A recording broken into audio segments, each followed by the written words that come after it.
Vipi guys, inakuwaje? It's me Miss Royco, tunakutana tena and this week tunakutana vijana kwa lengo ni kuwajulisha tu kwamba kuna kiungo kinaitwa Royco na kina test nzuri sana kuotea kwenye ladha ya chakula chako. Lakini leo hawatapata hivi, tuna kamchezo kidogo haka kanaitwa watermelon competition.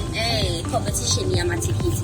Watakachoenda kufanya, kila mmoja atakula tikiti na atakayeweza kumaliza tikiti lake ndani ya sekunde 5 anajipatia Royco, alafu kama kawaida anajishindia shilingi 10,000. Round zitakuwa ni 3.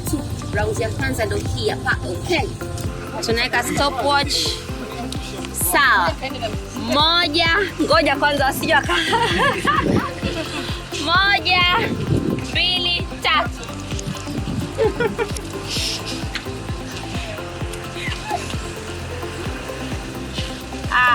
Bas. Aliyemaliza wa kwanza nani? Mshindi wetu anajishindia Royco yake, kashaichukua pamoja na shilingi 10,000. Hongera sana. Alright. Haya, wapi round ya pili? Stopwatch yetu kama kawaida.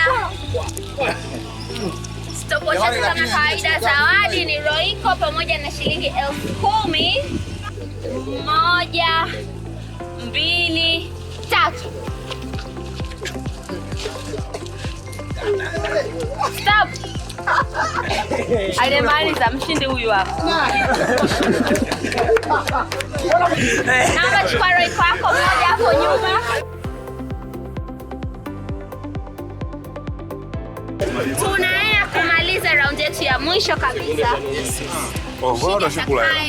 Maliza tikiti lake in 5 seconds. Tunaanza 1, 2, begin.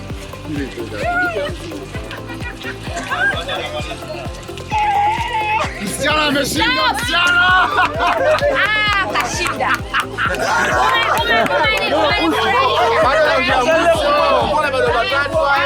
Haya, mtakula. Chukua Royco yako wangu. Na huyo ndo mshindi wetu. Ya mwisho bado Royco. Nilambe na marage sotojo.